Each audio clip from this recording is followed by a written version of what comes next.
Assalomu alaykum azizlar. Bilasizlar, 21-oktyabr o'zbek tiliga davlat tili maqomi berilgan.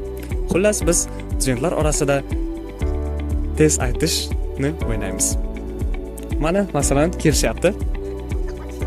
Valla, yaxshimisizlar, sonlar yaxshimi? 21-oktyabr bilasizmi qanaqa kun? Ha, o'zbek tiliga davlat tili maqomi berilgan. To'ppa-to'g'ri, okey. Xo'sh, men sizga tez aytishni aytaman. Shuni bir nafas ichida qancha marta takrorlaysiz, xo'p? G'ana g'ildirakni g'izlatib g'ildiratdi. G'ana g'ildirakni g'izlatib g'ildiratdi. G'ana g'ildirakni g'izlatib g'ildiratdi. G'ana g'ildirakni g'izlatib g'ildiratdi. G'ana g'ildirakni g'izlatib g'ildiratdi. G'ana g'ildirakni g'izlatib g'ildiratdi. G'ana g'ildirakni g'izlatib g'ildiratdi. G'ana g'ildirakni g'izlatib g'ildiratdi. G'ana g'ildirakni g'izlatib g'ildiratdi. Bo'ldi. Rahmat aka. Charchamang, sog' bo'ling. Xo'sh, bu yerda talabalar yo'q ekan. Mana aka turibdilar shu yerdan. Assalomu alaykum aka. Charchasizmi? Sog'lik yaxshimi?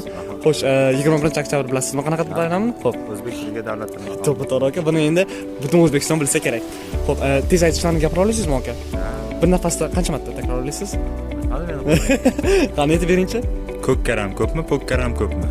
Tez aytsin. Yana Ko'kkaram ko'pmi, po'kkaram ko'pmi? Ko'kkaram ko'pmi, po'kkaram ko'pmi? Ko'kkaram ko'pmi, po'kkaram ko'pmi? Ko'kkaram ko'pmi, po'kkaram ko'pmi? rahmat aka. Charchamang, sog' bo'ling. Xo'sh, bu yerda qarab ko'ramiz. Mana bor ekan talabalar. Yaxshimisizlar? Aka, yaxshimisiz? Sog'lik yaxshimi? Tinchsiz?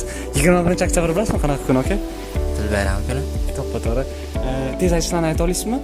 Qani bo'ldi. Bir nafas ichida qani aytib ko'ringchi, qancha ayta olasiz? Ayiq asaliyaladi, asalari taladi. Ayiq asaliyaladi, asalari taladi. Ayiq asaliyaladi, asalari taladi. Ayiq asaliyaladi, asalari taladi. Ayiq asaliyaladi, asalari taladi. Ayiq asaliyaladi, asalari taladi. Ayiq asaliyaladi, asalari taladi. Ayiq asaliyaladi, asalari taladi. Ayiq asaliyaladi, asalari taladi. Ayiq asaliyaladi, asalari taladi. Ayiq asaliyaladi, asalari taladi. Ayiq asaliyaladi, asalari taladi. Yaxshi aka. 5 qo'ying. Zo'r. Qani ketdik.